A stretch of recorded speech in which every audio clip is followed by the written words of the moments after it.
ध्यान से दुनिया वालों, मातृभूमि की है फरियाद, निषाद वंश की गाथा सुन लो, जिसकी रचना कही न जाए, मूल वंश है जो भारत के। आज हुए मजबूर लाचार, कभी ताज जिनके सर पे था, श्रृंगी ऋषि थे संत महान, श्रृंगबेर की पावन धरती, जहाँ पे जन्म लिए महाराज परमवीर गुहराज निषाद जी, जिनके हाथ सारा साम्राज, राजनीति जिनके कदमों में।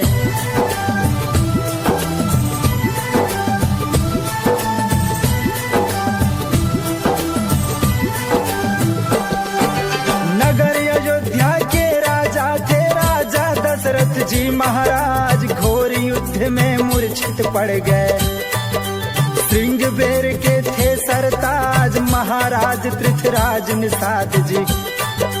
राजा दशरथ किए संग्राम, 13 बार जब युद्ध में हारे, 14वीं में रह समझाए, दशरथ जी अब संभल जाओ तुम, नहीं तो होगा घोर विनाश, वंश विहीन तुझे कर दूंगा, नहीं बचेगी तेरी शान, पौरुष तेरा खत्म करूंगा।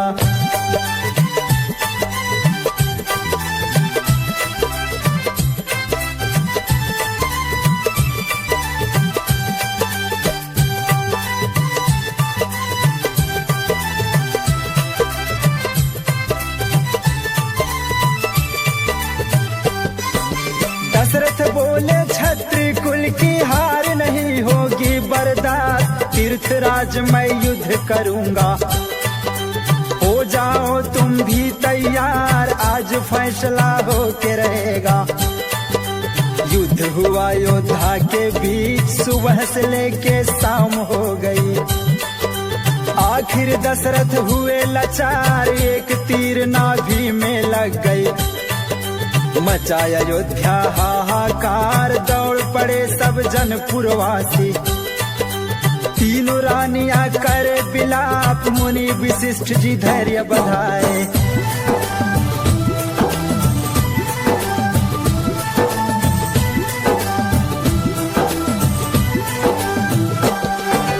पहुंचे वैद्य शरण में जाई, हुआ तुरंत शुरू उपचार, प्राण बचा राजा दशरथ के, परंतु वैद्य बोले मुरझाए, एक बात बिगड़ गई राजन, तीर लगी नाभि के बीच, मूला चक्र सब नष्ट हो गया, कभी नहीं होंगे संतान, राजभोग सब खत्म हो गया। महाशोक में हुए नरेश, राजवंश अब कैसे चलेगा, मुनि सोच कर दिए सुझाव, शरण पहुंच गए श्रृंगी ऋषि के।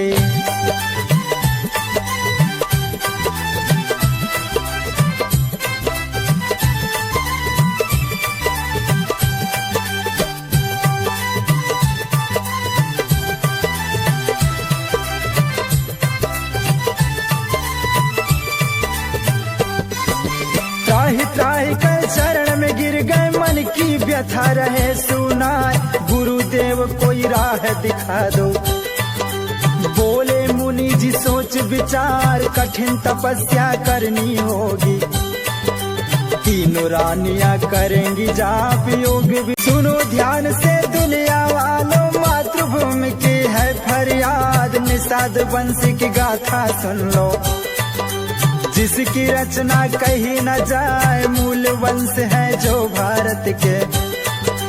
आज हुए मजबूर लाचार, कभी ताज जिनके सर पे था, श्रृंगी ऋषि थे संत महान, श्रृंगबेर की पावन धरती, जहाँ पे जन्म लिए महाराज परमवीर गुहराज निषाद जी, जिनके हाथ सारा साम्राज, राजनीति जिनके कदमों में।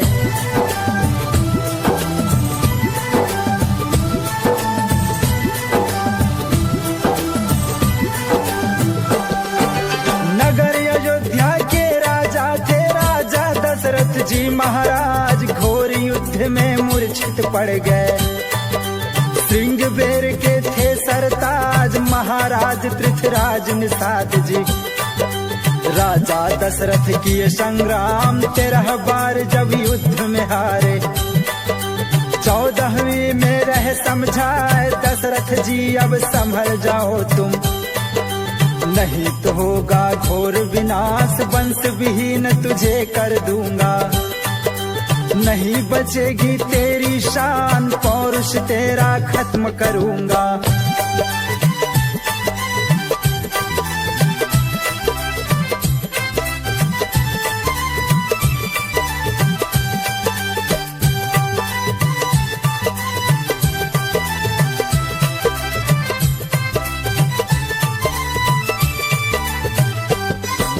दशरथ बोले क्षत्रिय कुल की हार नहीं होगी बर्दाश्त, तीर्थराज मैं युद्ध करूंगा।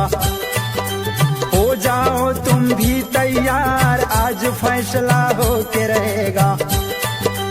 युद्ध हुआ योद्धा के बीच सुबह से लेके शाम हो गई। आखिर दशरथ हुए लाचार एक तीर नाभि में लग गई। मचाया अयोध्या हाहाकार दौड़ पड़े सब जनपुरवासी।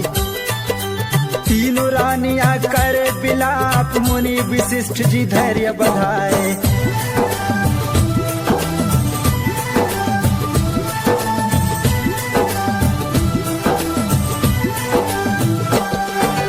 पहुंचे वैद्य शरण में जाई हुआ तुरंत स्वरूपचार। प्राण बचा राजा दशरथ के परंतु वैद्य बोले मुरझाए एक बात बिगड़ गई राजन।